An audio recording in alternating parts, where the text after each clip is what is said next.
ఈ రోజు యెరూషలేము ఏంటి చెప్పండి? సంఘము నూతనమైన యెరూషలేమును, పరిశుద్ధ పట్టణము, దేవుని సన్నిధి నుంచి వస్తుందని ప్రకటన గ్రంథం 21వ అధ్యాయం 9వ వచనం చదవండి ఒకసారి. 21వ అధ్యాయం 2వ వచనం. మరియు నేను నూతనమైన యెరూషలేమును, పరిశుద్ధ పట్టణం, తన భర్త కొరకు అలంకరింపబడినదే, పెండ్లి కుమార్తె వలె సిద్ధపడి. నూతనమైన యెరూషలేము పెండ్లి కుమార్తె వలె సిద్ధపడింది. ఈ యెరూషలేము ఏంటో తెలుసా? సంఘం, గొర్రెపిల్ల సంఘమును, వధవను సంఘం. 9వ వచనం చదువు ఇప్పుడు. అంతటా ఆ కడపటి 7 తెగుళ్లతో నిండిన 7 పాత్రలను పట్టుకుని ఉన్న 7 దేవదూతల్లో ఒకడు వచ్చి, ఇటు రమ్ము, ఇటు రమ్ము. ఎవరితో చెప్తున్నాడు? ఒక దేవదూత వచ్చి యోహాన్తో చెప్తున్నాడు. అక్కడ గ్రంథాన్ని రాస్తున్న గ్రంథకర్త ఎవరు? ఎవరికి వచ్చిన దర్శనం? యోహాన్ గారు. యోహాన్ గారిని ఇటు రమ్ము, పెండ్లి కుమార్తెను అనగా గొర్రెపిల్ల యొక్క భార్య. పెండ్లి కుమార్తె గొర్రెపిల్ల భార్య అంటే ఏంటి? చదవమ్మా. నీకు చూపెదనని నాతో చెప్పి ఆత్మవశుడమైన నన్ను ఎత్తైన ఒక గొప్ప పర్వతం మీదకి తీసుకొని పోయాడు. చూపిస్తాను రా అని పర్వతం మీదకి తీసుకెళ్లి ఏం చూపిస్తున్నాడు?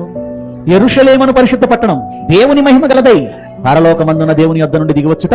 అంటే పరలోకం నుండి దిగివచ్చుతున్న ఆ నూతనమైన యెరూషలేము ఏంటి అంటే, అది చూపిస్తూ ఏమన్నాడంటే, ఇదిగో గొర్రెపిల్ల భార్యను చూపిస్తాను రా అన్నాడు. గొర్రెపిల్ల భార్య ఎవరు? సంఘం. ఆ సంఘాన్ని ఏమంటున్నాడు? పరలోకం నుండి దిగివచ్చి దేవుని మహిమ కలిగిన యెరూషలేము, పరిశుద్ధ పట్టణం. అంటే ఇప్పుడు పరిశుద్ధ పట్టణము యెరూషలేము అంటే సంఘం.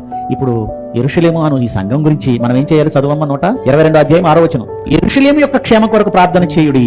యెరూషలేమా, నిన్ను ప్రేమించేవారు వర్ధిల్లుతారు. భక్తి అంటేనే దేవుని మాటను గౌరవించడం. నిజంగా భక్తిని ఆశ్రయిస్తే నీకుండే మరో ప్రయోజనం ఏంటో తెలుసా?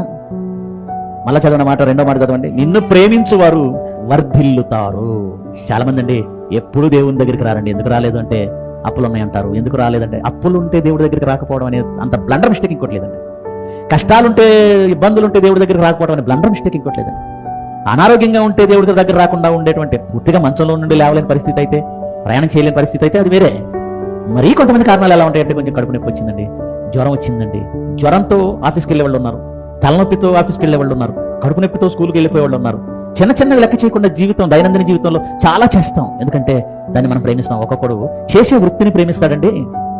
నాకు తెలిసిన ఒక ఆయన ఉన్నాడు, సహోదరుడు, దేవులో ఉన్నవాడే, కానీ తను చేస్తున్న వృత్తి అంటే నాకు అన్నం పెడుతుంది బ్రదర్, దాన్ని నేను ప్రేమిస్తాను అన్నాడు.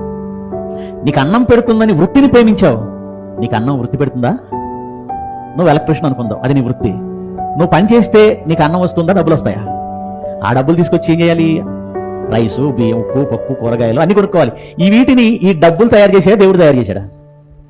నీ కష్టం వల్ల ఆహారం రావట్లేదు, దేవుని కష్టం వల్ల వచ్చింది. గనుక నాకు అన్నం పెట్టింది నా కష్టం అనుకోవద్దు, నాకు అన్నం పెట్టింది నా డబ్బులు అనుకోవద్దు, నీకు అన్నం పెట్టేది దేవుడు. గనుక నువ్వు ప్రేమించవలసింది ఎవరిని? సంఘాన్ని ప్రేమించు, అప్పుడు వారు వర్ధిల్లుతారు. నిన్ను ప్రేమించువారు వర్ధిల్లుదురు.